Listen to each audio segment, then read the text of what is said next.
So I think one of the things that most people struggle with when they are doing their own songwriting is their transitions. So when you have, like a lot of times it's very common for people to have a bunch of badass ideas that they just aren't connecting. And I think that comes from a couple different things. Big part of that is not knowing what you want. And sometimes you don't know what you want, right? Like you have to kind of guess around and figure it out. But we want to get rid of as much of that guesswork as we can. We want to be able just to think, okay, I want this sort of feel, and then think about things that'll make that happen. Yeah, I mean, regardless of how good, quote unquote, you are at guitar, you already know a decent amount about music, and make up your mind, bud.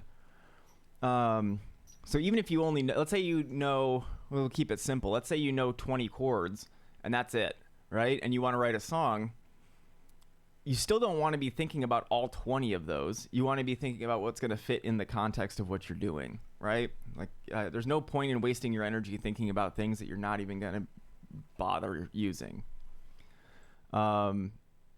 So with something like this, like thinking about his idea, let's go back to listening just the raw thing.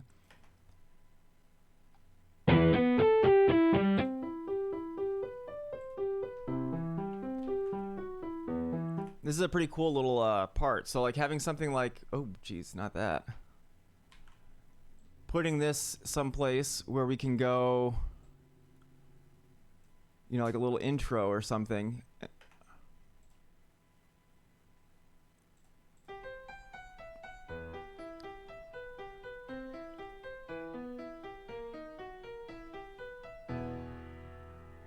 You know, build into that somehow.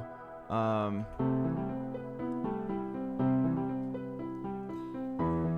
here we've got that E minor,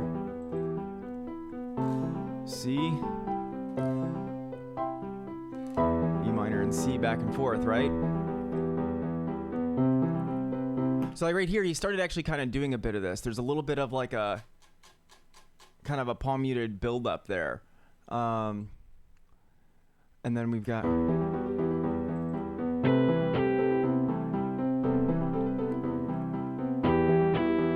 this part's not what I wanted.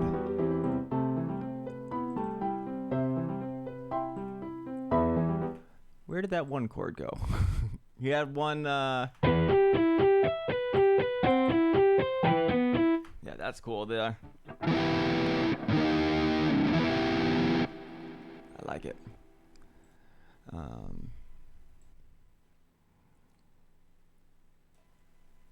Like if we were to take this, let's see.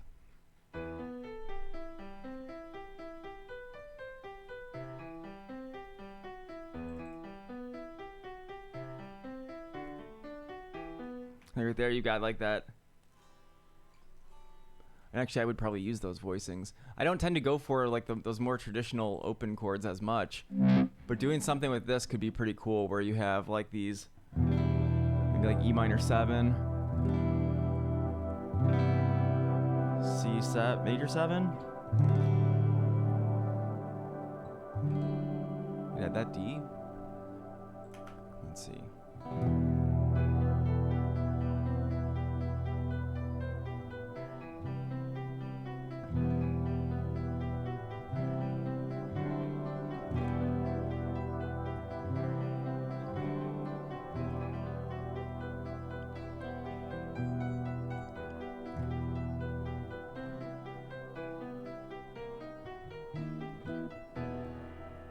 That's a cool intro, or whatever part he ends up wanting to make that be.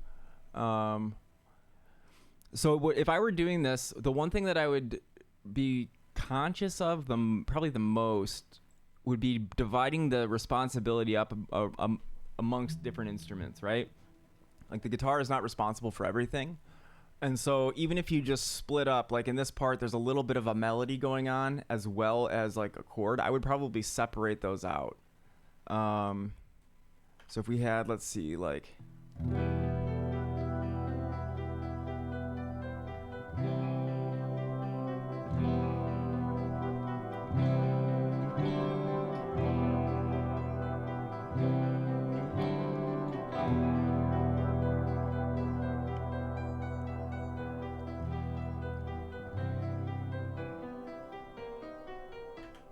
I like that a lot. And that would be something that so the C, E minor, E flat. That's a badass progression. So let's take the ideas of that. Let's just put some of these chords down so we have the foundation.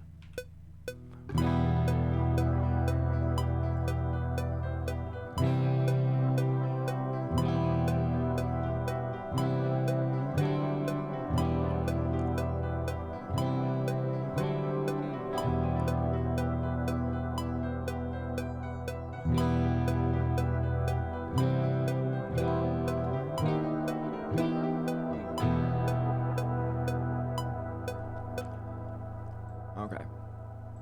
So let's get rid of that. Yeah, have a great weekend too, man. I'm glad you stopped by and said, hey, have fun with your new guitar. And yeah, we'll talk soon. Appreciate it, man.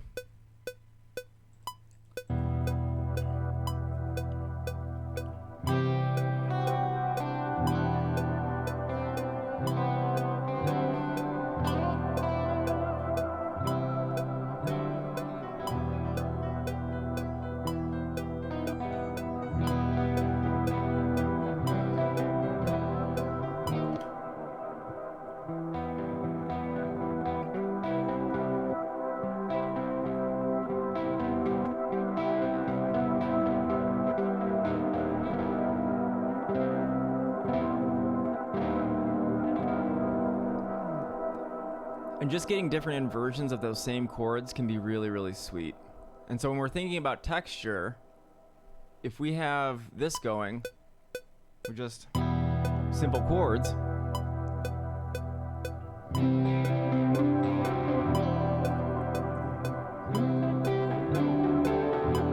I'm kind of picking through those. So let's do this. Let's kind of take this.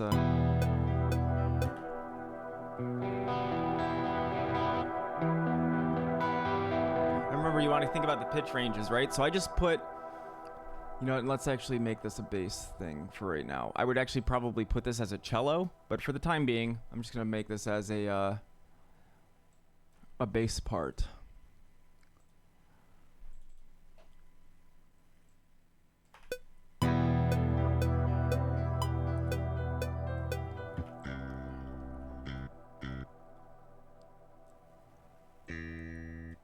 All right, let's make this one octave lower.